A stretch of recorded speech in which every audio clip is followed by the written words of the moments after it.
Viens, Saint-Esprit, viens me toucher,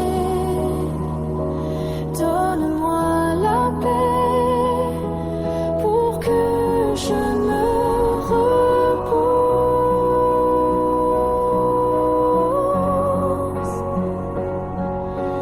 dans ton amour. Je veux m'allonger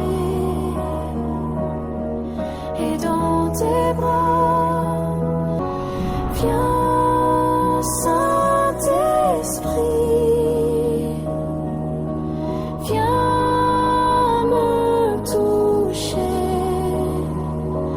donne-moi la paix pour que je me repose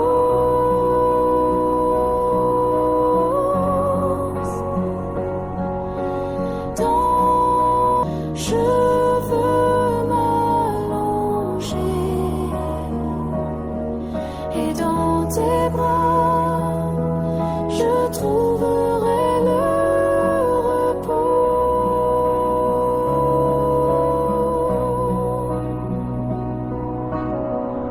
Que ta lumière m'entoure maintenant et je ressens ta paix en moi. Je me repose paisiblement, couvert par ta protection.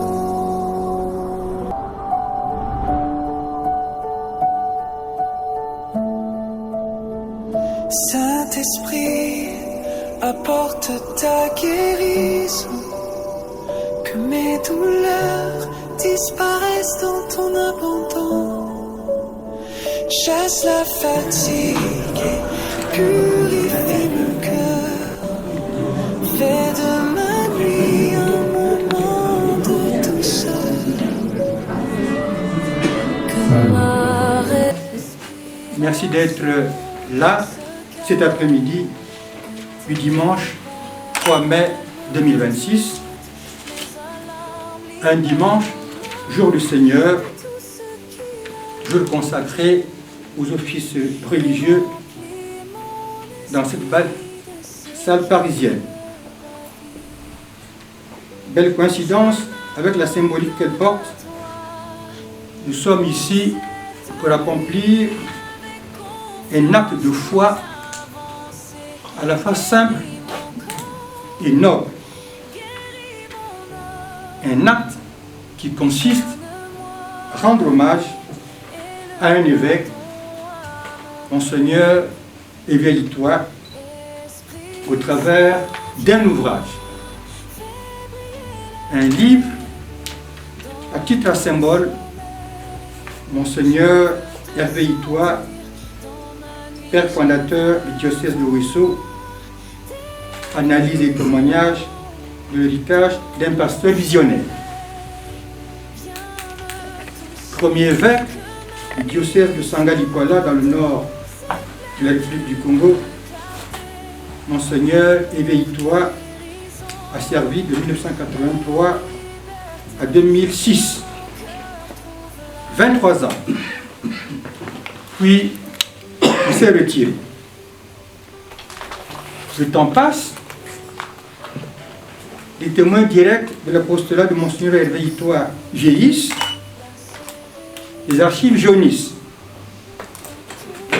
Il était donc temps d'écrire pour que les générations qui n'ont pas connu Monseigneur Éveille-toi sachent sur quelle épaule elles se tiennent. Une église sans mémoire est une église sans racines. Ainsi, messieurs, les abbés Lys Mokoko et Chanel Motondo ont y réfléchi et pris la décision d'écrire un livre sur Monseigneur Éveille-toi et son itinéraire d'homme d'église.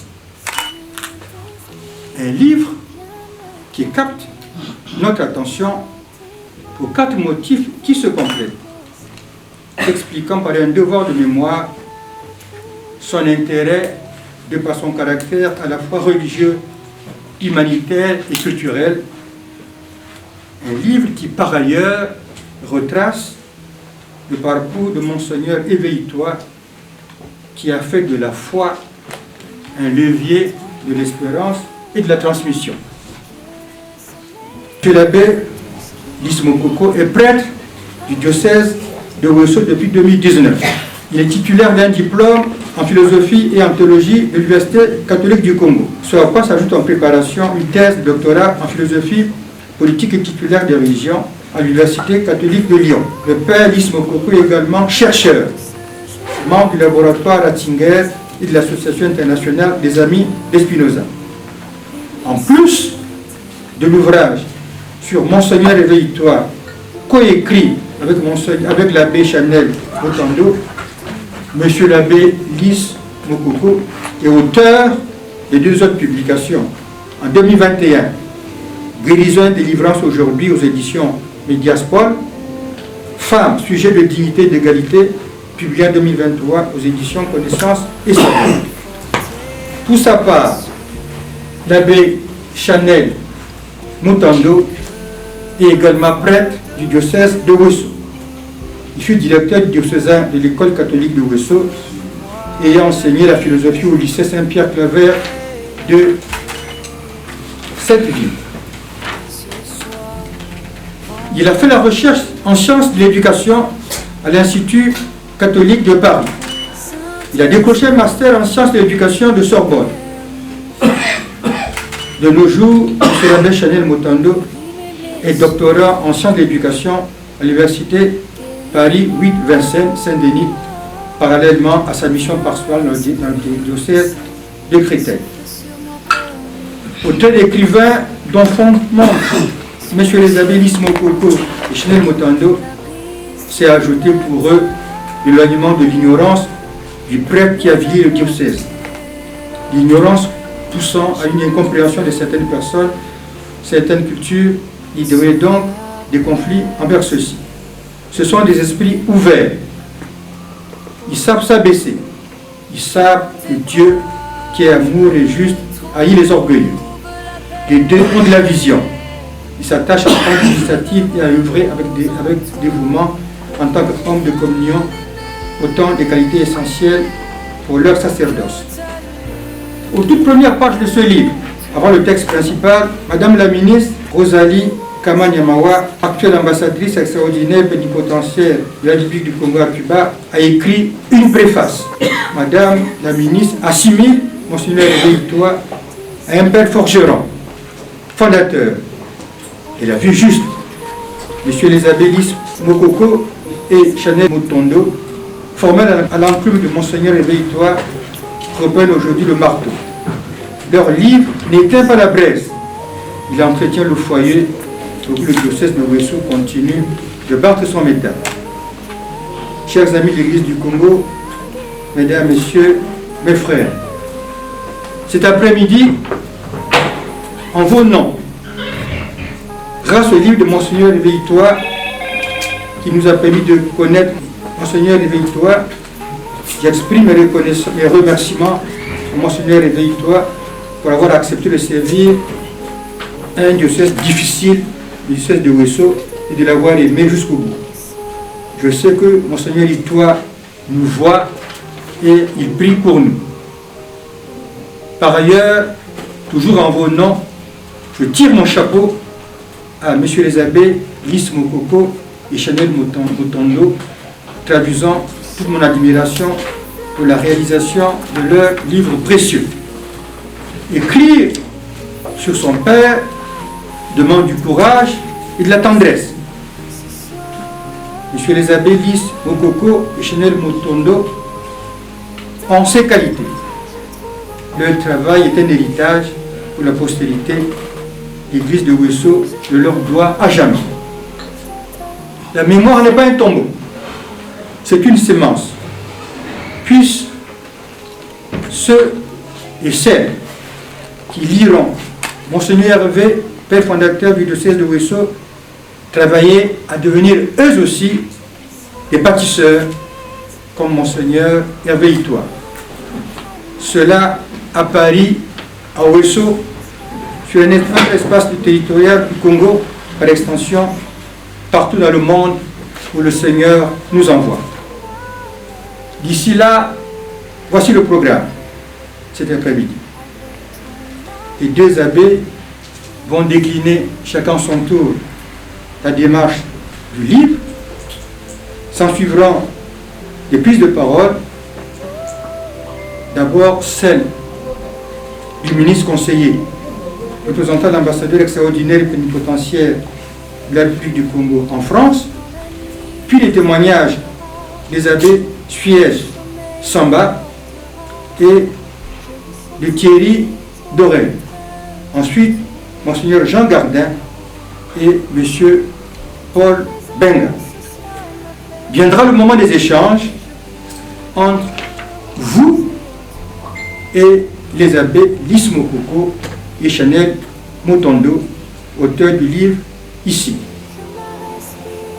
L'instant qui s'en suivra sera l'instant symbolique de l'ouvrage qui sera remis de manière solennelle à notre Monseigneur. Selon la coutume, cette occasion sera laissée à ceux qui voudront acquérir le livre, de le faire dédicacer, parce que c'est un ouvrage à lire, à offrir, afin de voyager jusqu'à Ouesso, vers d'autres villes du Congo et ailleurs dans le monde, où sont installées des communautés religieuses. Je vous remercie.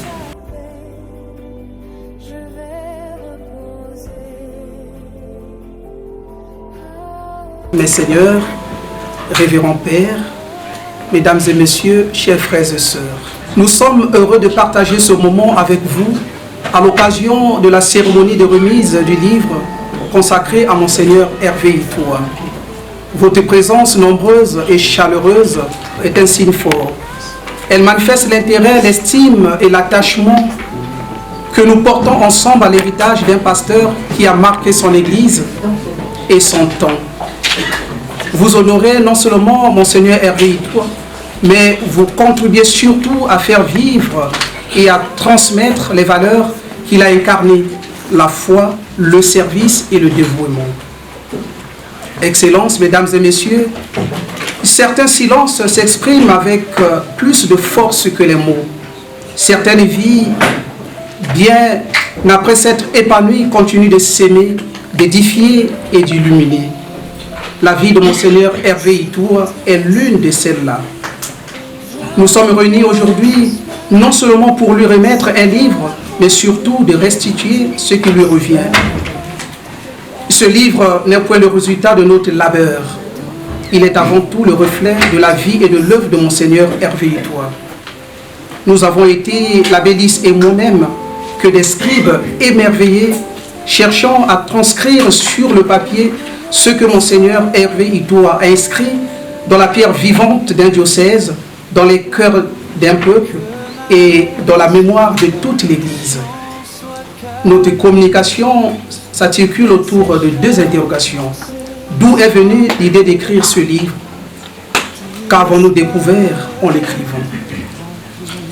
Cet ouvrage n'a pas vu le jour dans un bureau de travail, ni dans une bibliothèque savante, encore moins d'un projet académique. Il est issu d'un échange simple, fraternel, presque banal, comme il peut y avoir parfois entre deux confrères prêtres qui s'apprécient et réfléchissent ensemble à haute voix. Ainsi se faufilait l'idée d'écrire un livre sur Monseigneur Hervé. C'est ainsi qu'au mois d'août dernier, l'abbé Lys et moi parlions du diocèse de Ouesso, de son histoire, de sa situation présente et de ses défis. Nous procédions à une analyse à la manière dont nous le faisons entre nous, librement. À un certain moment, presque sans y réfléchir, je lui ai dit, Lys, que penses-tu d'écrire un livre sur Monseigneur Hervé? La question fut posée. Le lendemain, l'abbé Lys revient vers moi et me dit « C'est une bonne idée, nous pouvons nous lancer ». C'est dans ce contexte-là qu'est née l'idée d'écrire ce livre. Ce livre est donc né d'une conversation, d'un refus de l'oubli et d'un acte de reconnaissance. Refuser l'oubli, c'est résister à l'effacement. C'est finalement affirmer que certaines vies méritent d'être gardées vivantes dans la mémoire. En effet, une famille, une institution qui transmet l'histoire de ses anciens reste plus solide. Oublier, c'est parfois perdre ses racines. Dire que la rédaction de ce livre est un acte de reconnaissance, c'est exprimer notre profonde gratitude envers un pasteur qui a marqué son temps et dont les réalisations résistent à l'usure du temps. Ce livre, nous l'avons intitulé « Monseigneur Hervé Itoa, père fondateur du diocèse de Ouesso, analyse et témoignage d'un pasteur visionnaire ». Je vous fais l'économie du choix du titre du livre. Ce point sera abordé tout à l'heure par l'abbé Lys dans la seconde partie de la présentation intitulée « L'architecture du livre ». Monseigneur Hervé Itoa, ces mots, nous les avons écrits, c'est vous qui les avez vécus. Vous les avez vécus dans la boue des pistes de forêt, dans les nuits des décisions difficiles. Vous les avez vécus dans la joie simple des baptêmes, des confirmations, des ordinations, des vœux des sœurs et des premières pierres posées. En écrivant ce livre, nous avons pu découvrir qu'un homme peut décider d'aimer son peuple jusqu'à s'y perdre, jusqu'à ne plus savoir où finit le berger, où commence le troupeau. Nous avons découvert qu'un évêque peut être un père, pas seulement un titre, pas seulement une croix pectorale, un anneau doré, mais un père dans le sens le plus profond du mot. Celui qui engendre, qui protège, qui espère, qui remet tout entre les mains de Dieu.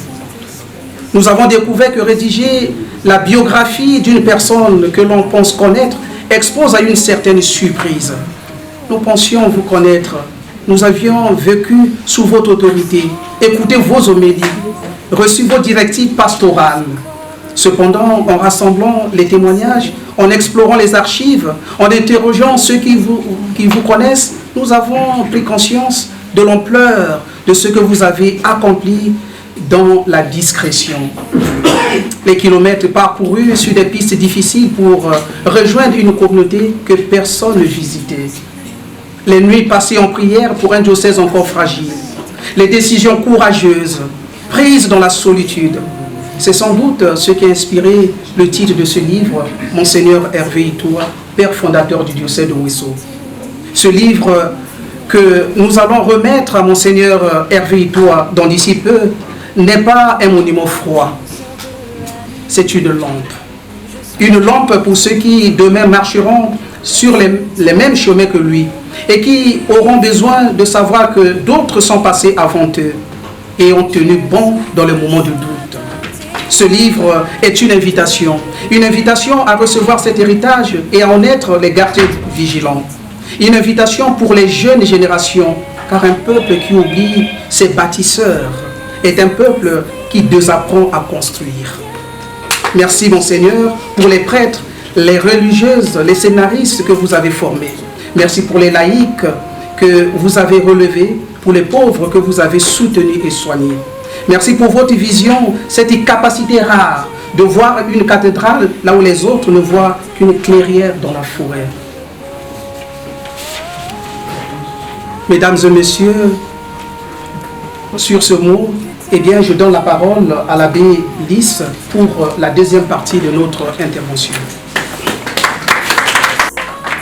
Livre. Remercier particulièrement quelques personnes précieuses qui ont été de véritables jardiniers de l'œuvre qui nous rassemble en ces lieux. Je tiens à remercier la ministre Rosalie Kama Nyamayoua qui a honoré Monseigneur Hervé Itoa en acceptant de préfacer cet ouvrage avec des mots d'une profondeur remarquable que vous allez découvrir dans le livre. Qu'elle reçoive ici l'expression fraternelle de notre gratitude et de notre reconnaissance infinie. Nous rappelons ici la communion de cœur et de pensée avec Monseigneur Armand Brice Ibombo, actuel évêque de Ouesso, qui a fraternellement salué la sortie de ce livre en rédisant sa joie de voir cette période importante de l'histoire diocésaine être mise en valeur et en perspective de manière inédite. J'exprime mon immense joie et mes remerciements fraternels à l'abbé Chanel, co-auteur de ce livre, pour cette merveilleuse expérience scientifique et littéraire commune, et surtout pour la complicité de vision, la collaboration ayant permis la dynamique rédactionnelle laborieuse, patiente et rigoureuse de ce livre. Un bouquet de remerciements aux sœurs servantes du Seigneur du diocèse de Ouesso, à Lydie Apendi, aux laïcs du diocèse de Ouesso, à Monseigneur Jean Gardin ici présent, aux abbés Moïse Mayindou, Charles Mabiala, Narcisse Elenga Yasso, Jean-Louis Vourbia, Ibata Roni, pour les nombreux et bienveillants témoignages qui font vibrer les pages de cet ouvrage.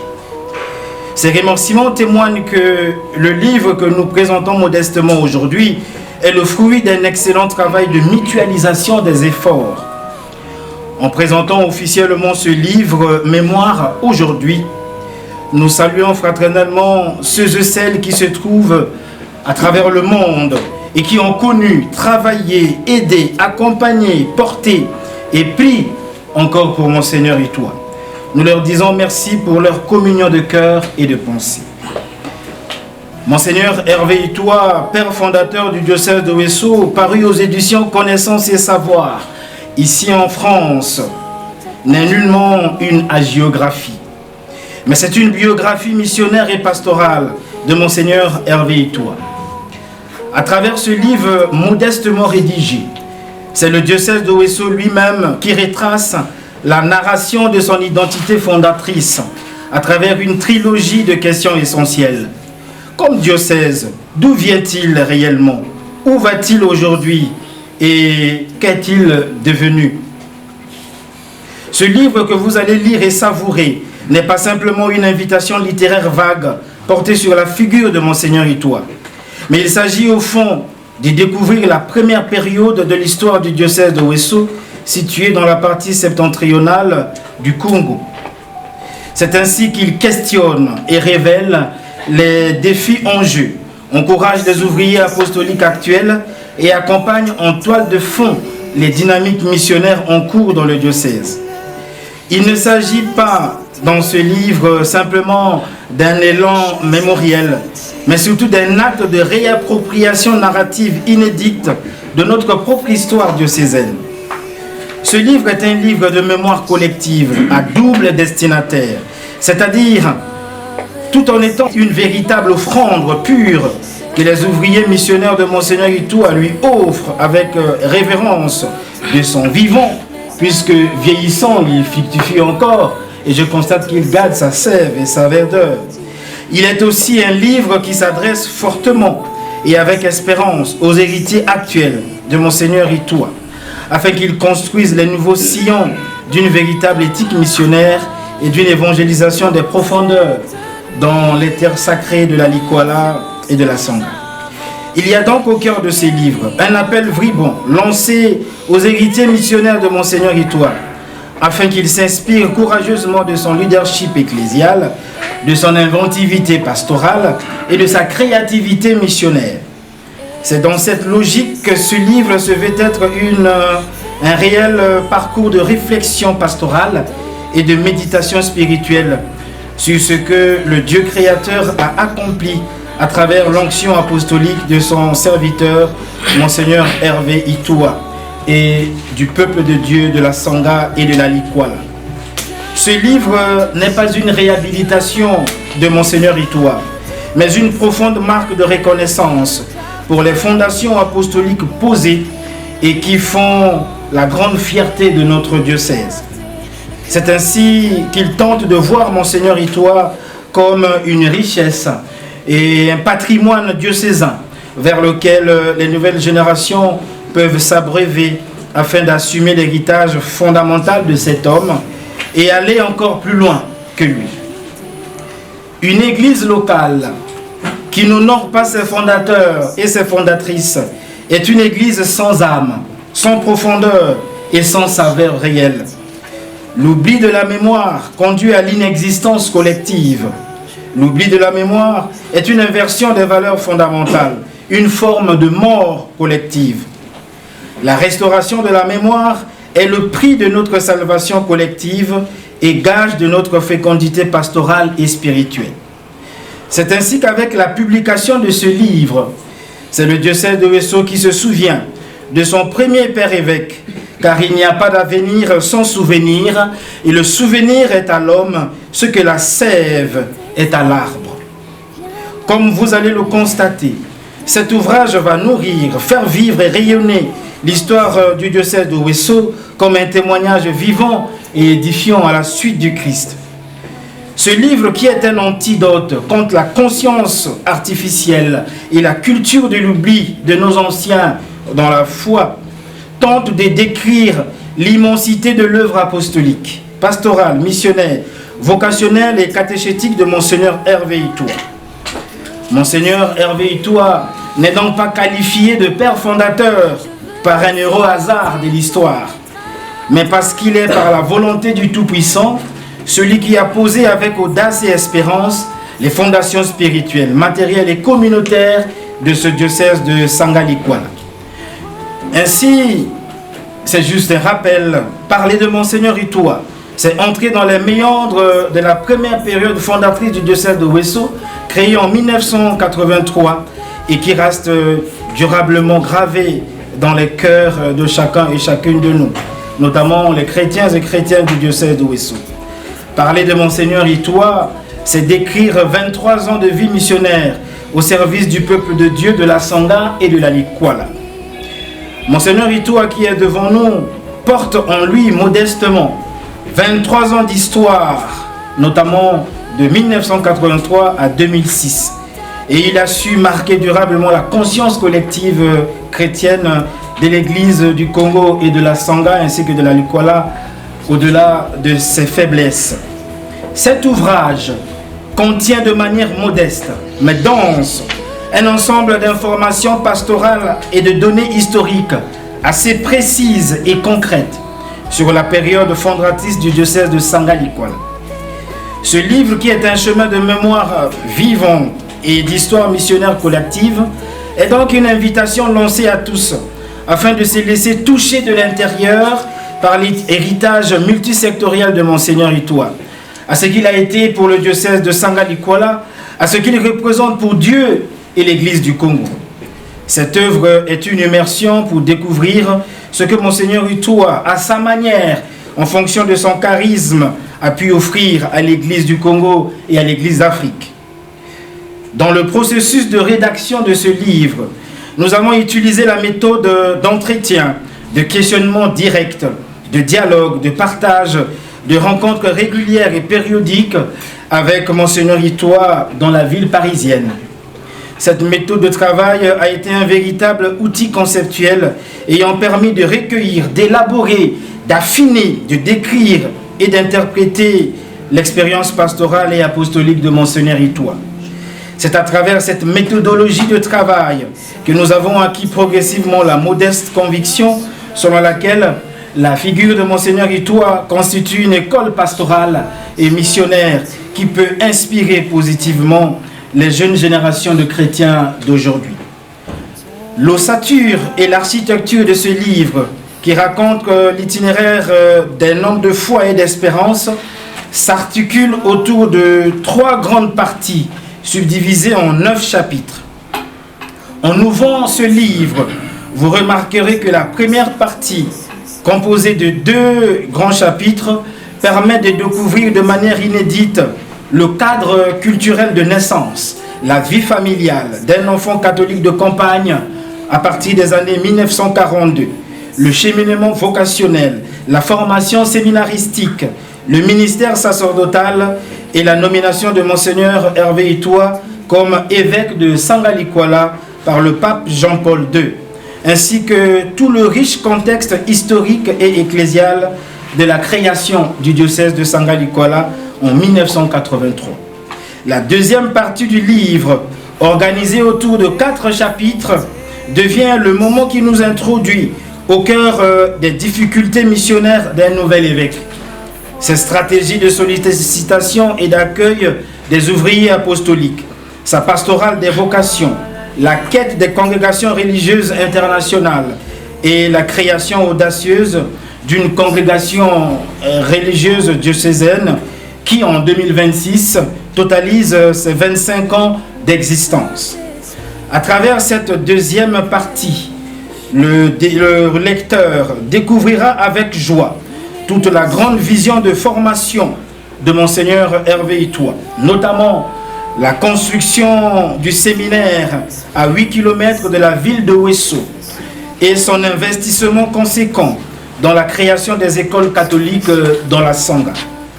Les écoles catholiques qui apportent une contribution éducative de taille dans l'apprentissage et l'alphabétisation.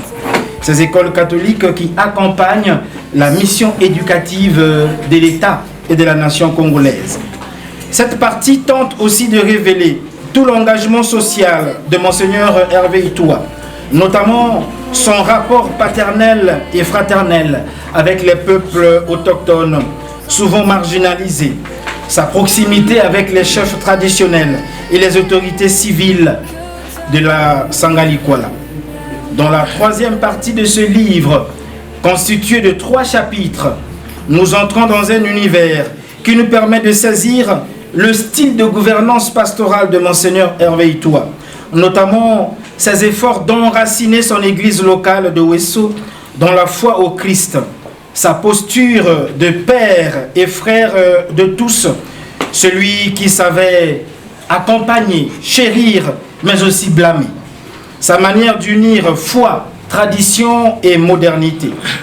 Dans cette troisième partie, le livre fait un décryptage concret avec photos à l'appui de l'héritage spirituel et institutionnel laissé par Monseigneur Hervé Itoie, notamment toute l'histoire détaillée de la construction de la Radio Maria, station de Ouesso, qui est la première station de la Radio Maria en Afrique centrale, construite entre 2002 et 2006, ainsi que de la construction de l'évêché de Ouesso de 1986 à 1990, résidence de l'évêque, symbole d'unité diocésaine et de l'Église au cœur de la grande forêt équatoriale de la Sangha.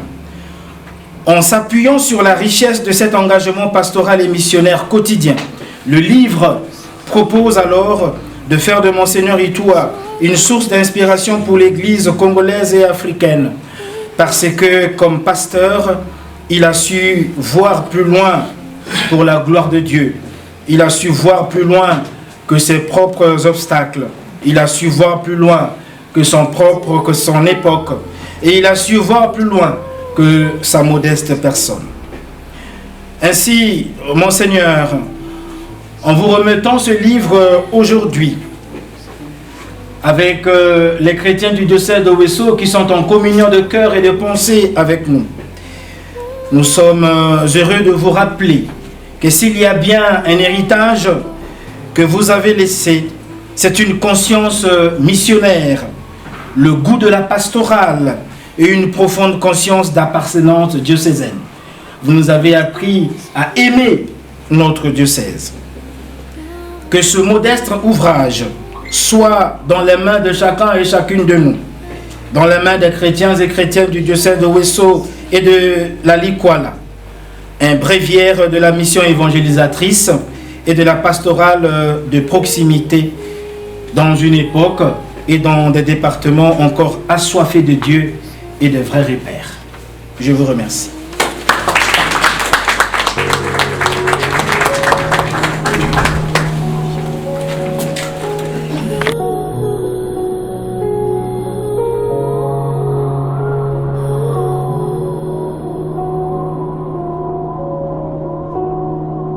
Saint-Esprit, viens me calmer dans tes bras, je veux te pousser.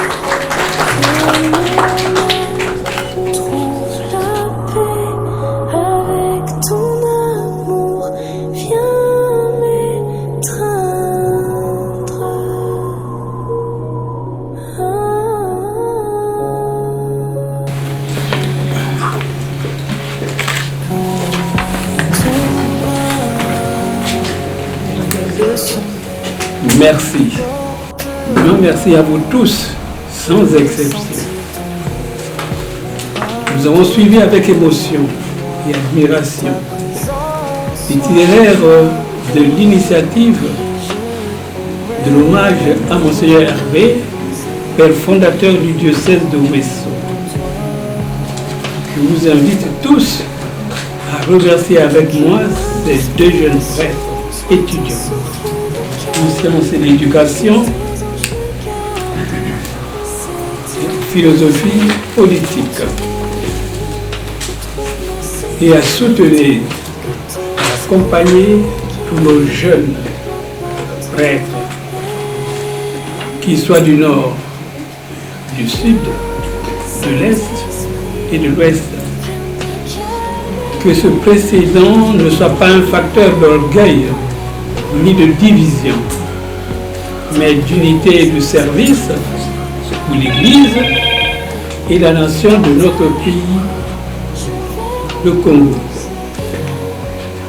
Merci Chanel, merci Lys. Votre recherche sur Monseigneur Étoile n'est pas terminée. Il y a aussi le diocèse d'Ifondo. Mais de nos efforts avec Jean Gardin, Monseigneur Jean Gardin, ici présent. Quand vous aurez terminé, vous aurez bouclé la boucle du diocèse des deux régions, Sanga et Liguala, qui restent liés par leur histoire commune. Que le Seigneur en soit loué, lui qui m'a tant aimé et choisi avant ma naissance, bien petit et faible que je serai. En voulant vulgariser mon passé et mes œuvres, cher révérend Père Chanel et Lys, vous avez écrit mon nom en règle d'or. Et vous tous ici présents, autour de moi, confirmez à coup sûr leurs efforts. À vous tous, je rends grâce et profite de cette occasion pour demander pardon à tous ceux que j'ai pu blesser de mon passage et remercier tous ceux qui m'ont soutenu et accompagné, comme jeune prêtre à Gaboba, à Saint-Publice de Makwa, à Ouesso et à Ifondo. Je remercie l'archidiocèse de Paris de m'avoir accueilli. Comme vous le savez, ici, dans le foyer des prêtres de Notre-Dame de Travail. Grâce à vos efforts, à tous,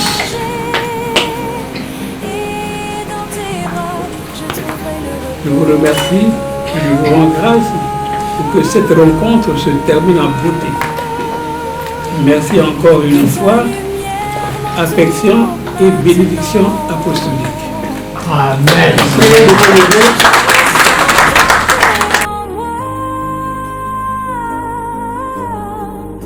Je me repose paisiblement, couvert par ta protection. Viens, Saint-Esprit, prends soin.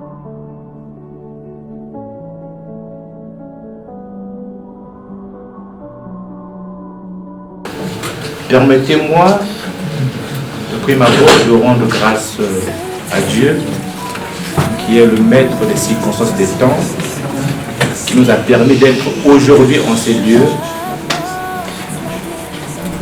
pour venir assister à la cérémonie de présentation et de remise officielle du livre écrit par messieurs les abbés.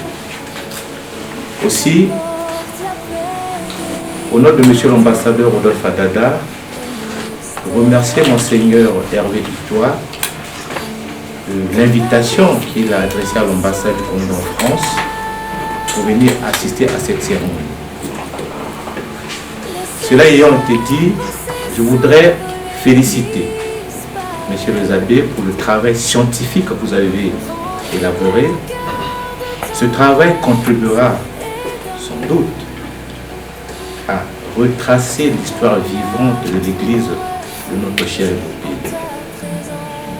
C'est un travail de transmission qui servira le futur. Aussi, je voudrais inviter l'auditoire à se procurer ce livre, parce que souvent il est dit que quand on veut cacher quelque chose de précieux, on le cache dans le livre. Donc je nous invite à se procurer ce livre, à découvrir ce qui est caché dans ce livre-là, parce que messieurs les abbés ont essayé de décrire ce qu'il y a dans le livre, mais sans parler en profondeur. Donc en lisant ce livre-là, nous allons découvrir le message qui est caché. C'est un héritage profond qui servira à nos générations futures, qui retrace l'histoire vivante de notre Église. Et félicitations encore pour avoir rendu hommage à Monseigneur Hervé Itoa de son vivant.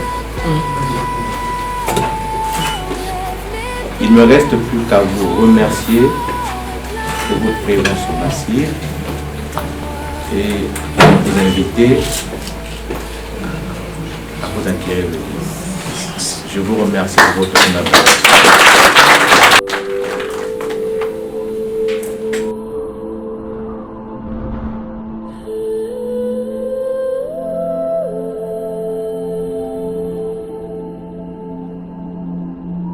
Mesdames et messieurs, distingués invités en vos grade et qualité, d'emblée j'aimerais remercier les auteurs de m'avoir associé à cette présentation, notamment à la Bélice avec qui nous partageons une amitié intellectuelle depuis plus de 15 ans.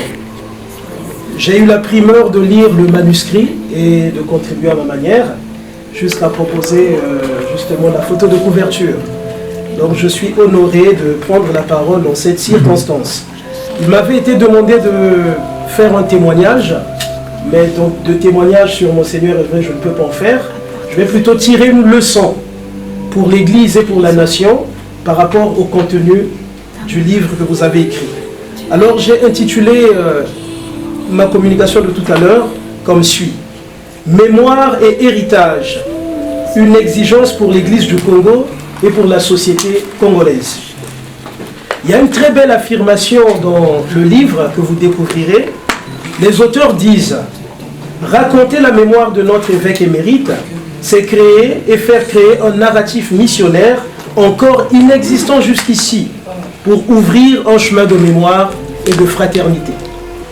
Faisons l'éloge de ces hommes glorieux qui sont nos ancêtres. En eux, le Seigneur a opéré de glorieuses merveilles. Il a manifesté sa grandeur dès l'origine. » Siracide, chapitre 44, versets 1 à 2. Le livre consacré à Monseigneur Itoa, père fondateur du diocèse de Ouesso, nous donne l'occasion de réfléchir à une question plus vaste que la trajectoire d'un évêque. Bien sûr, l'ouvrage part d'une figure précise, d'un homme d'église, d'un pasteur, d'un fondateur. Mais à travers cette figure, il nous oblige à regarder plus loin.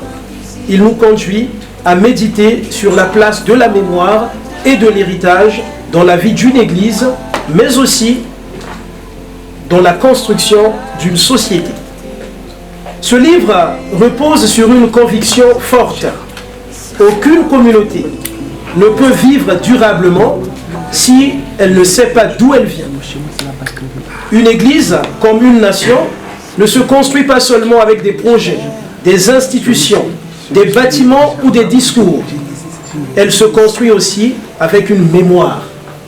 Elle se construit avec des visages, des sacrifices, des commencements, des fidélités, des épreuves, des transmissions. C'est pourquoi la mémoire n'est pas un simple retour sentimental vers le passé. Elle est une condition de maturité. Elle est ce qui permet à une communauté de comprendre son identité, d'assumer son histoire et de préparer son avenir. Voilà l'affirmation forte de ce livre. À partir de ce livre, nous pouvons donc dire que la mémoire joue d'abord un rôle de reconnaissance, et ils l'ont bien exprimé les auteurs. Reconnaître, c'est refuser l'ingratitude. C'est admettre que nous ne sommes pas les premiers. C'est comprendre que ce que nous appelons aujourd'hui notre église locale, nos paroisses, nos communautés, nos vocations, nos structures pastorales, nos œuvres éducatives et sociales, tout cela a été rendu possible par d'autres. Avons-nous, des hommes et des femmes, ont marché, prié, enseigné, bâti, évangélisé, accompagné. Certains ont été connus, d'autres sont restés anonymes. Certains ont laissé des noms dans les archives, d'autres n'ont laissé que des traces dans les consciences. Mais tous appartiennent à l'histoire réelle de l'Église. Dans cette perspective, le livre sur Monseigneur Hervé Itoa est important parce qu'il pose un acte de reconnaissance envers une figure fondatrice. Il ne s'agit pas simplement de dire qu'un évêque a existé. Il s'agit de dire que son ministère a participé à la naissance, à la structuration et à la consolidation d'une église locale. Mais reconnaître un héritage ne signifie pas enfermer une personne dans l'éloge. La mémoire chrétienne n'est pas une fabrication de héros irréprochables. Elle n'est pas non plus une idéalisation naïve du passé. Elle est une lecture croyante de l'histoire, une relecture, pourrait-on dire. Elle sait que Dieu agit à travers des hommes réels, avec leurs qualités, leurs limites, leurs intuitions, leurs combats et parfois leur fragilité aussi. C'est pourquoi l'importance de la mémoire n'est pas de fabriquer une légende, elle est de discerner ce qu'une vie a rendu possible. Dans le cas de Monseigneur Itoa, ce que le livre donne à voir, c'est d'abord un héritage de fondation. La notion d'héritage est centrale dans ce livre. Un héritage n'est pas simplement ce que l'on reçoit, c'est ce que l'on accepte de faire vivre. On peut recevoir un héritage et le gaspiller. On peut recevoir une mémoire et la laisser mourir. On peut hériter d'institutions, de paroisses, d'œuvres, de vocations et ne pas comprendre le prix qu'elles ont coûté. C'est ici que le livre devient une interpellation pour l'Église du Congo aujourd'hui. L'Église du Congo a besoin de connaître davantage sa propre histoire. Elle doit écrire l'histoire de ses diocèses, de ses paroisses, de ses évêques, de ses prêtres, de ses religieuses, de ses catéchistes, de ses familles chrétiennes, des écoles, de ses œuvres sociales, de ses martyrs ordinaires, de ses témoins silencieux. Une église qui ne raconte pas sa propre histoire court le risque d'être racontée par d'autres, ou pire, de ne plus être racontée du tout. Elle risque de perdre la mémoire de ses combats, de ses intuitions pastorales, de ses enracinements culturels et de ses responsabilités. C'est ici que l'héritage ecclésial rejoint la société congolaise. Car ce problème de mémoire ne concerne pas seulement l'Église, il concerne toute notre société. Le Congo, comme beaucoup de sociétés africaines, a parfois du mal à conserver, écrire et transmettre ses propres mémoires. Beaucoup de vies importantes disparaissent sans archives. Beaucoup de témoins meurent sans avoir été interrogés. Beaucoup d'expériences collectives se perdent parce qu'elles n'ont pas été mises par écrit. Beaucoup de figures locales qui ont pourtant bâti des écoles, soigné des malades, formé des générations, pacifié des communautés ou transmis des valeurs restent dans l'ombre. Or, une société qui perd sa mémoire devient une société fragile. Elle peut être riche en événements, une société, mais pauvre en conscience historique. Elle peut avoir des héros, mais ne pas savoir les transmettre. Elle peut avoir des institutions, mais ne plus connaître ceux qui les ont fondées. Elle peut avoir des valeurs, mais ne plus savoir d'où elles viennent. La mémoire est donc un enjeu de civilisation. Elle permet à un peuple de se reconnaître, de se respecter et de se projeter. Et c'est quelque chose que notre grand professeur Théophile Obenga répète tout le temps. À ce titre, le livre sur Monseigneur Hervé Itoa est aussi un acte culturel. Il ne parle pas seulement de l'Église, il participe à la sauvegarde d'une mémoire congolaise. Il rappelle l'importance de la famille, du village, de l'école missionnaire, des langues, des rites, de la formation, des traditions, de l'éducation et de la transmission. Le parcours de Monseigneur Itoa est enraciné dans une culture, dans une terre, dans une histoire locale. Ce n'est pas une vocation abstraite, c'est une vocation née quelque part dans un peuple précis, dans une époque précise, avec des médiations concrètes. Cette dimension est essentielle pour la société congolaise parce qu'elle nous rappelle que l'avenir ne se construit pas par déracinement. On ne devient pas moderne en méprisant ses racines. Et Monseigneur l'a écrit dans son livre sur la tradition, les traditions. On ne devient pas universel en oubliant sa terre. Au contraire, plus une société connaît ses sources, plus elle peut dialoguer avec le monde sans se perdre. Plus une église connaît son histoire locale, plus elle peut participer à la catholicité de manière vivante et originale. L'héritage de Monseigneur Itoa nous invite également à réfléchir sur la responsabilité des générations. Chaque génération reçoit quelque chose qu'elle n'a pas entièrement produit. Elle reçoit une foi, une langue, des institutions, une terre, des valeurs, des blessures aussi, parfois des conflits non résolus avant. Mais elle ne peut pas se contenter de recevoir. Elle doit interpréter, elle doit purifier, elle doit approfondir et transmettre. L'héritage n'est donc pas une propriété privée, il est une mission. Pour l'Église du Congo, cela signifie que la mémoire des fondateurs doit devenir un levier pastoral. Elle doit aider à former les jeunes prêtres, les séminaristes, les catéchistes, les laïcs engagés. Elle doit nourrir une spiritualité de gratitude et de service. Elle doit rappeler que l'Église ne se construit pas dans la recherche des honneurs, mais dans la disponibilité, le sacrifice, la proximité avec les peuples et l'attention aux plus fragiles. Elle doit aussi encourager la formation intellectuelle. Le livre le suggère vivement. Pour la société congolaise, cette même mémoire doit devenir une école civique. Nous avons besoin d'une culture de la reconnaissance. Chez nous, généralement, on célèbre les gens à titre posthume. Bon, ça change, ça commence à changer. On a vu la célébration du professeur Théophile Obenga, c'est une très bonne chose. Et aujourd'hui, on a la célébration de Monseigneur Hervé Itoa. Donc, ça commence à changer. Voilà. Voilà, donc je disais que pour la société congolaise, cette même mémoire doit devenir une école civique. Nous avons besoin d'une culture de la reconnaissance. Reconnaissance envers les anciens, envers les éducateurs, envers les bâtisseurs, envers les femmes et les hommes qui ont servi sans toujours être célébrés. Une société qui ne sait pas reconnaître finit par décourager le service. Elle pousse chacun à chercher seulement sa visibilité immédiate. A l'inverse, une société reconnaissance apprend à dire ce que nous sommes aujourd'hui, nous le devons aussi à ceux qui ont travaillé avant nous.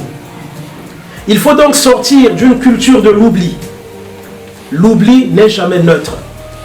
Il peut être une forme d'injustice.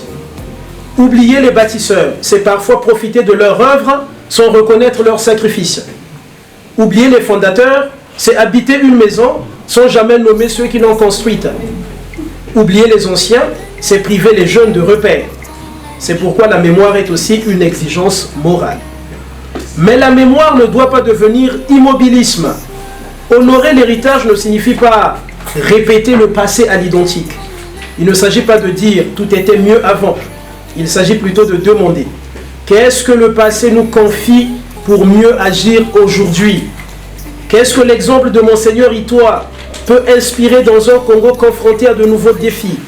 Défis de formation, de cohésion sociale, de justice, de pauvreté, de gouvernance, d'éducation, de transmission des valeurs, de dialogue entre tradition et modernité. C'est là que le livre devient très actuel. Il ne nous enferme pas dans le souvenir, il nous oblige à la responsabilité. Il nous dit que la mémoire n'est féconde que lorsqu'elle devient engagement. Se souvenir de Monseigneur Itoa, ce n'est pas seulement évoquer son nom, c'est poursuivre autrement et dans un autre contexte le travail de construction, de formation, d'évangélisation, de structuration et de service qu'il a incarné. En définitive, il faut bien finir quelquefois, l'importance de ce livre tient à ce qu'il transforme une trajectoire individuelle en question collective. Voilà, de Monseigneur Itoa, on peut se poser plusieurs questions. À travers Monseigneur Itoa, le livre nous demande: que faisons-nous de nos anciens? Que faisons-nous de nos héritages? Que transmettons-nous aux générations qui viennent? Quelle mémoire voulons-nous laisser? Quelle église voulons-nous bâtir? Quelle société voulons-nous devenir? Pour l'église du Congo, la réponse passe par une mémoire croyante, humble et reconnaissante.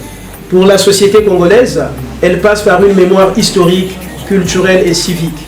Dans les deux cas, il s'agit de refuser l'amnésie. Il s'agit de comprendre que l'avenir ne naît pas du vide. Il naît d'une fidélité créatrice qui a été reçue. Ainsi, à partir de ce livre, nous pouvons affirmer une chose simple. La mémoire n'est pas le passé qui pèse sur nous, elle est la racine qui nous porte. L'héritage n'est pas une charge morte, il est une responsabilité vivante. Et si nous savons accueillir cette mémoire avec intelligence, gratitude et courage, alors elle pourra devenir pour l'Église du Congo et pour la société congolaise une force de reconstruction, de transmission et d'espérance. Je vous remercie. Au nom des abbés Lys Mokoko et Chanel Motondo, auteurs de cet ouvrage, j'aimerais traduire ma gratitude de m'avoir inclus dans ce projet de la remise officielle de ce livre qui expose l'interstice de l'œuvre de Dieu accomplie par son Excellence, Monseigneur Hervé Itoa. Comme tout chercheur qui se livre à un exercice intellectuel pour essayer de comprendre la pensée d'un auteur, je me suis permis, après avoir lu et relu l'ouvrage biographique sur Monseigneur Hervé, de me questionner de la manière suivante. Sous quel degré d'inclinaison devrais-je aborder ma réflexion? La réponse me fut certaine et efficace dans le chapitre 8 et 9 qui traitent respectivement de l'héritage spirituel de Monseigneur Hervé d'un côté et comment ce legs demeurera source d'inspiration de l'Église locale et africaine. C'est à juste titre que j'ai soutenu ma réflexion sur l'héritage catéchétique de Monseigneur Hervé Itoa et son impact aujourd'hui qui est porteur d'espérance dans notre diocèse. La persistance des expressions et des répétitions vocables citées par les auteurs dans l'ensemble de cet ouvrage, à savoir la catéchèse, le catéchiste, l'évangélisation, la transmission de la foi, la formation des catéchistes, l'accompagnement des catéchumènes et enfin la célébration des sacrements d'initiation chrétienne reviennent plus d'une trentaine de fois. Ces répétitions traduisent un rythme catéchétique et gravent une image dans l'esprit du lecteur et me poussent à conclure sans risque de me suborner que Monseigneur Hervé était aussi un vrai catéchète. D'ailleurs, l'évêque l'est toujours, confère le Munus Tosiendi, qui offre à l'évêque la charge d'enseigner, de prêcher l'évangile, de veiller à la transmission de la doctrine chrétienne et de donner des catéchèses. Tout cela, il a fait dans un souci de voir un jour des productivités. S'il y a eu autrefois des catéchistes qui ont échelonné cette mission, comme la révérende sœur Elisabeth Eyomayoma, Papa Bokongo de Pikonda, Papa Dir Aweso, Papa Ebeze, Jean Angulo, Sylvain Bigogo, Papa Nganongo de Popola, pour ne citer que ceux-ci, sont là des figures, des catéchètes qui ont marqué la catéchèse dans notre diocèse, sous les encouragements et la vision de Monseigneur Hervé. Aujourd'hui, il y a bien plus.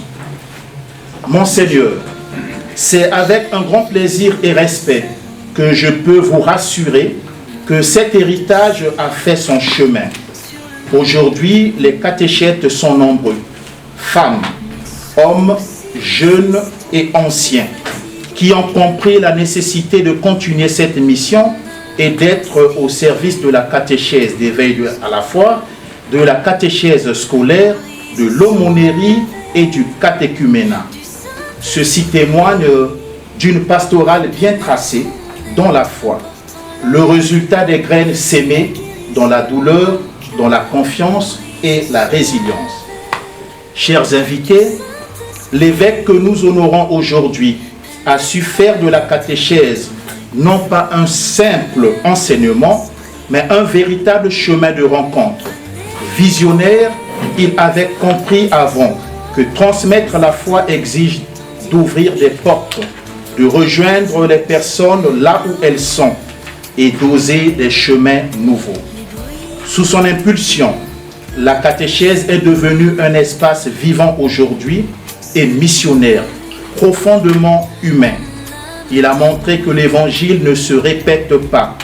Il se partage, il se donne, il se vit. Et c'est ce souffle, ce courage, cette intuition prophétique qui marque durablement son ministère que nous saluons aujourd'hui. Rendre hommage à Monseigneur Hervé ici présent, c'est reconnaître la fécondité d'un pasteur audacieux. Sa vision de la catéchèse est un acte pastoral majeur, capable de transformer des vies et de renouveler des communautés. C'est une initiation à la joie de croire, un chemin d'amitié avec le Christ. Il a encouragé des langages adaptés, le cas des autochtones. Il a donné confiance aux catéchistes, valorisé leur mission. Il a porté une catéchèse qui parle au cœur autant qu'à l'intelligence, qui accueille les fragilités, qui ouvre des horizons. Sous son impulsion, la catéchèse est devenue un lieu de croissance, de dialogue, de conversion et d'espérance. Aujourd'hui, le diocèse de Ouesso a maintenant un noyau des catéchètes sur qui on peut compter. Il en est de même pour les prêtres qui ont été vos séminaristes hier, dont moi qui vous parle. J'attache un vif intérêt dans le domaine de la catéchèse. C'est ce qui justifie ma présence ici en France et en formation, afin de répondre à une préoccupation pastorale et diocésaine: comment former les catéchistes à l'ère actuelle, défis et enjeux dans notre église locale de Ouesso. Monseigneur Hervé Itoua, votre ministère fut un phare pour le diocèse de Ouesso. Par votre vision catéchétique, vous avez éclairé la route de ceux qui cherchent Dieu et ouvert les chemins nouveaux pour annoncer la bonne nouvelle. Ainsi, votre grandeur d'esprit nous bouscule et permet d'oser. Comme disait Saint Eugène de Masneau, oser grand comme le monde. Nous rêvons grand et portons désormais des projets dans notre diocèse qui constituera à créer un lieu de formation pour les catéchètes qui a pour finalité de renforcer le savoir-faire et savoir-être dans l'être du catéchiste. Nous rêvons aussi d'un projet de construction d'un centre diocésain de la catéchèse qui aura pour vocation de consolider les acquis, de réguler, d'innover et de se dépasser dans les pratiques et manuels catéchétiques. Désormais, vous pouvez en être fiers, car votre esprit a saisi la continuité de vos œuvres. Monseigneur Hervé Itoua, si l'histoire est le récit des événements passés, pour vous, l'histoire serait l'art de raconter ce qui ont marqué et façonné le monde. Ainsi interprété, vous venez d'être inséré dans la théologie de l'histoire chrétienne.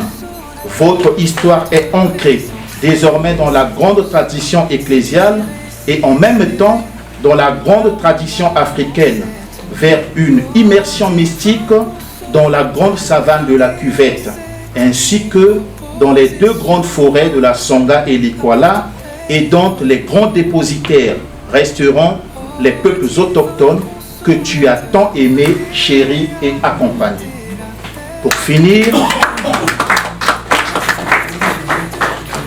Pour finir, Monseigneur, vous avez atteint l'âge de la contemplation. Je vous recommande ce verset des bâtisseurs. Tu es Petros, et super anc Petram, a edificabo ecclesiam meam. qui se traduit « Tu es Pierre, sur toi je bâtirai mon église ». Eh bien, vous l'avez fait. Désormais, c'est à nous, la postérité consciente, de perpétuer votre héritage. Je vous remercie. Je suis arrivé au Congo en 70, j'en suis reparti en 2020 et en 71 on s'est rencontrés à Gamboma. Hervé nous a très bien reçus, on était fatigués de la route, il nous a bien reçus, on s'est reposé avant de repartir plus loin. En 1983, on a créé le diocèse de Wesso. À ce moment-là, moi, j'étais dans le diocèse d'Owando. Donc, entre parenthèses, avec Monseigneur Victor, nous avons été ordonnés le même jour, à Brazzaville, le 26 mars 2011. Nous sommes jumeaux. Alors, Péa, Koumou, voilà. Donc, en 83, donc j'étais dans le diocèse d'Owando depuis déjà plus de 10 ans, à Ivo. On m'a dit, tu peux opter, puisque j'étais à Mosaka, tu peux opter pour le nouveau diocèse ou rester dans le diocèse d'Owando. J'ai dit, je reste dans le diocèse d'Owando. Mais ce n'était pas le plan de Dieu. L'année suivante, le supérieur des spiritains m'a dit, écoute, il y a le père Gérard Détombe, qui a été longtemps à Wesso aussi, qui est à Imfondo, mais il est fatigué, il a dit qu'il va s'arrêter. Alors, je t'envoie à Imfondo. Si bien qu'en 84, j'étais déjà dans le diocèse de la Sangha-Likwala. Voilà. Avec Monseigneur Itoa, quand il est venu, parce que c'était pas simple, de Wesso pour venir à Imfondo, il fallait passer par Brazzaville. Donc il fallait faire 1800 km pour en faire équivalent de 200 à travers la forêt, mais il n'y avait pas de passage. Donc j'ai dit à Monseigneur Itoa, écoute, si tu viens faire une visite à Imfondo, prends ton temps. Et je lui ai proposé de faire une tournée dans la Likwala, bien sûr, mais particulièrement dans les communautés qui étaient des communautés vivantes, sans voir le prêtre qu'une fois ou deux par an, de la rivière Likwala. Et nous sommes partis un mois sans retourner dans une paroisse constituée. De village en village, en logeant chez l'habitant. Monseigneur était un peu fatigué, je pense, mais il ne pensait pas à lui, il a pensé à moi. Au bout d'une quinzaine de jours, il a dit en arrivant dans un village le soir, puisqu'on restait toute la journée le lendemain, il dit « Ayez pitié du Père Jean, c'est moi, depuis 15 jours, il ne mange que du poisson. Alors, essayez demain de lui trouver un peu de cabri. » Voilà, ça c'est Monseigneur Itoa.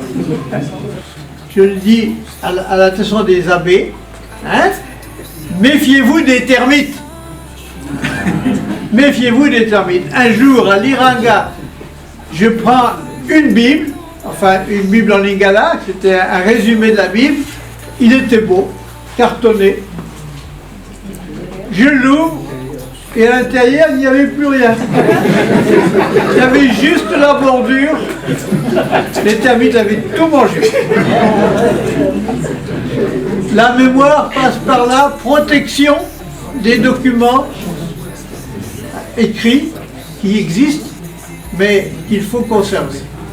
Et c'est difficile de se battre contre les termites. Alors, ceux qui sont là, qui repartiront, faites cela. Sur l'œuvre de Monseigneur Itoa, c'est très bien fait. Comme dit Monseigneur, il faudrait garder ce que l'on a écrit, faire en sorte que les plus jeunes, ceux qui viennent après nous, soient capables de retirer, de retrouver toutes ces richesses. On en parle ici, mais de très bonnes choses. Qu'est-ce que nous en ferons demain? Demain, c'est peut-être trop tard. Dès maintenant, il faudrait qu'on s'y mette. Donc, je dis merci aux jeunes qui ont écrit ce livre sur Monseigneur Victoire. En fait, vous nous invitez et vous invitez les plus jeunes à se mettre à l'œuvre. Pour l'œuvre de Monseigneur Victoire, que ceux qui viennent, les prêtres qui viennent, se disent, voilà un aîné qui a fait tel et tel travail, qu'est-ce que nous pouvons faire?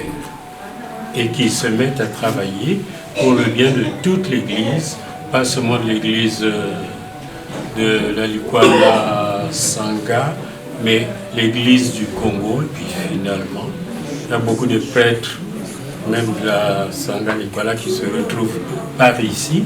Et c'est l'Église de Jésus-Christ qui est dans notre monde. Je vous invite à prier pour les jeunes prêtres et à prier aussi pour notre Église. Voilà. Je suis arrivé au Nord Congo en 1966. Et en 1966, j'ai été affecté à l'Ekana, qui est le pays des Bakukuya, une ethnie Tégué. Et je suis arrivé à Ouesso en 80. Et nous nous sommes vus, surtout, Monseigneur a été sacré à Brazzaville en 83. J'étais à l'Ekana, mais le père Birling était à l'ordination. Moi, j'étais à Ouesso pieusement et je n'ai rencontré l'évêque que de passage à Ouesso, qui est venu pour déposer ses bouquins et continuer sa recherche encore une année. Il est revenu l'année d'après et nous nous sommes retrouvés, surtout en 85, à mon retour de l'année pastorale. Et j'ai travaillé 3 ans avec lui à Ouesso. C'est là que je l'ai connu et que nous avons pu faire la tournée de Soanké en Lingala, mon petit Lingala, le plus grand chez les Fortes, et puis sur le fleuve à Picunda. Donc je gardais un bon souvenir de... Je m'épanouissais assez bien dans les tournées. Et nos tournées voisinaient dans les 1 mois. Alors au cours d'1 mois entre Sembé et Soanké, c'était un mois assez riche pour moi et pour le partage avec mes confrères. C'était là que l'on apprenait le mieux.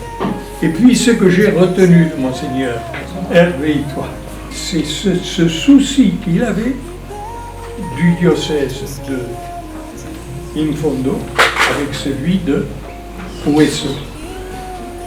Il arrivait à faire tourner l'un et l'autre en descendant à Brazzaville, remontant à Imfondo, redescendant et revenant à Brazzaville. Ça, c'est ce qui m'a le plus marqué. Et puis j'ai beaucoup retenu le travail de mémoire que l'on a dit. Je me dis, c'est vrai, la mémoire, c'est quelque chose qui nous fait vivre et qui nous projette un peu dans l'avenir, qui nous dit qu'est-ce que vous êtes en train de faire. Mais je n'ai pas eu de grande chance de correspondre avec Monseigneur Hervé, mais qui m'a quand même nommé curé de Ouesso, et puis à qui j'ai dit au revoir 3 ans après. Voilà. Merci à vous tous. Nous avons suivi les interventions des auteurs de ce livre,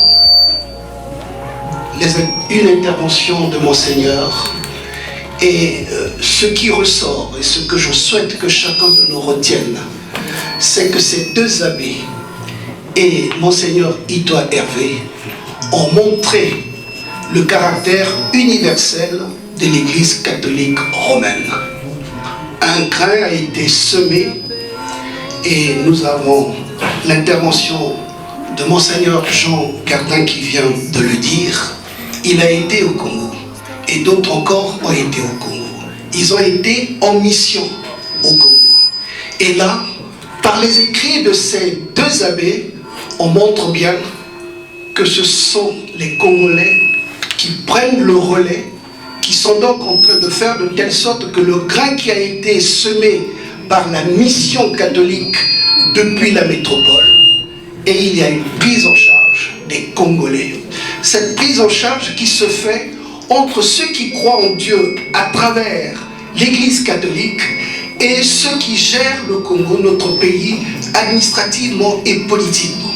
Vous voyez bien que ces deux forces conjuguées, en tout cas, on peut entreprendre les choses. Et Monseigneur Hervé l'a fait, Monseigneur Itoa Hervé l'a fait, les autres évêques l'ont fait, et là, alors, je me tourne vers l'archevêque Victor Abaya, qui, là malheureusement, je vais essayer de faire apparaître un caractère un peu de tribu, parce que l'archevêque Victor Abaya, c'est le second abbé de la tribu Makwa, juste à la suite de Monseigneur Hervé Itoa.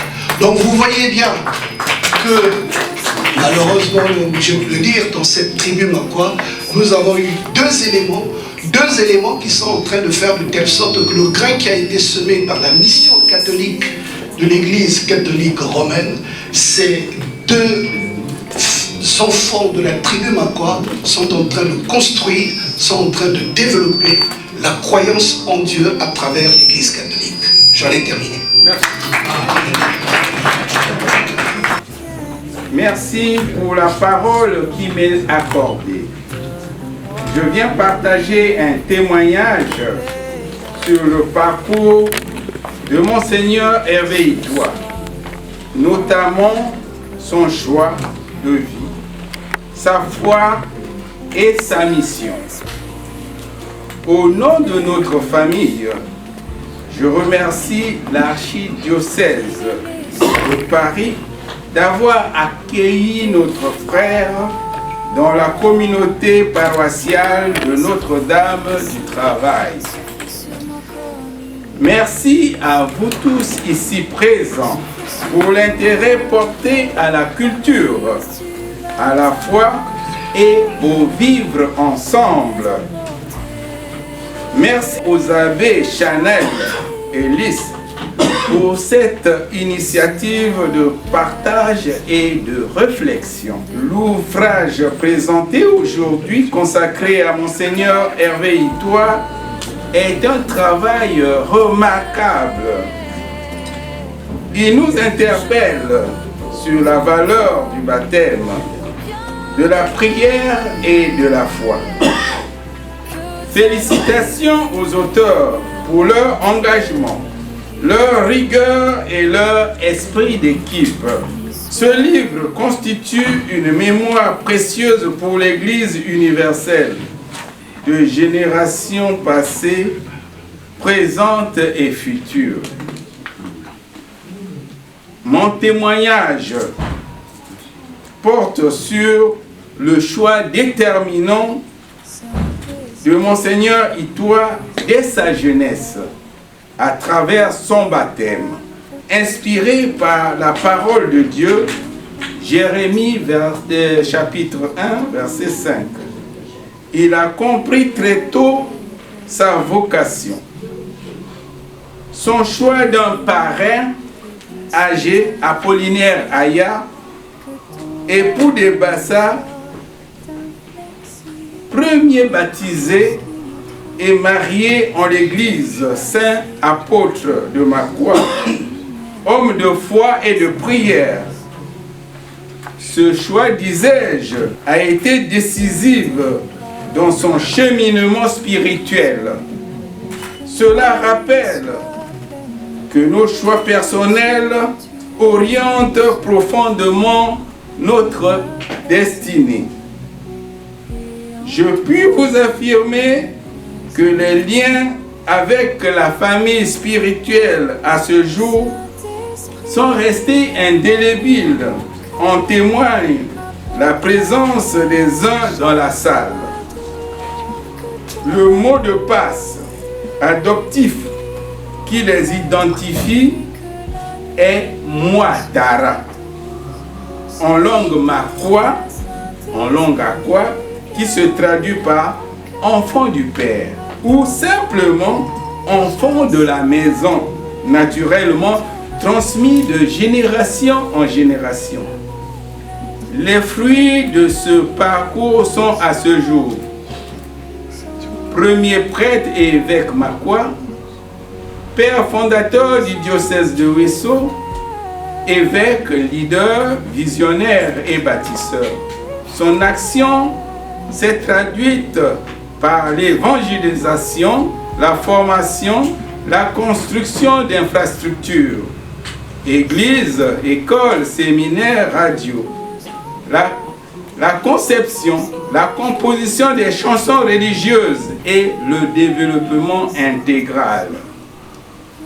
Il a le mérite d'avoir impulsé, suscité, drainé des vocations en famille et dans son environnement en produisant des prêtres, des religieux et religieuses, des pasteurs, des chrétiens engagés, des mouvements d'apostolat des laïcs, des fraternités catholiques.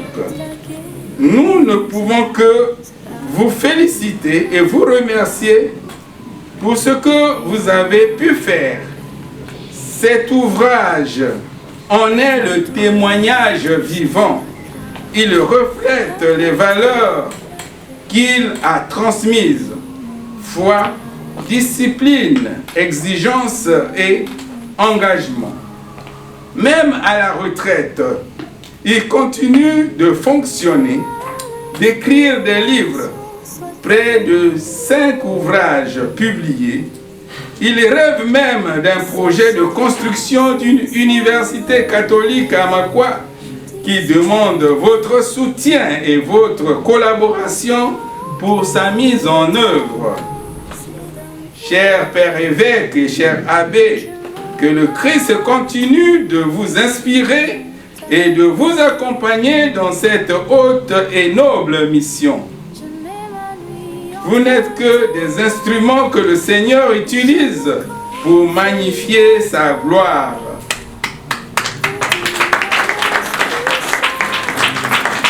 Rendons grâce à Dieu pour toutes ces merveilles. Je vous remercie de votre aimable attention. Enfin, pour terminer, je prends mon plaisir à beaucoup écrire. Beaucoup écrire. Si vous n'y voyez pas d'inconvénient, je ferai une tribune sur la cérémonie de ce soir. Si vous n'y voyez pas d'inconvénient. Merci beaucoup.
Que ma respiration soit un souffle de calme, que tes anges me gardent cette nuit. Dans ton amour je trouve ma sécurité, que ton esprit me guide et m'apporte la paix. Saint-Esprit, viens me calmer. Guide-moi dans les rêves. Apprends-moi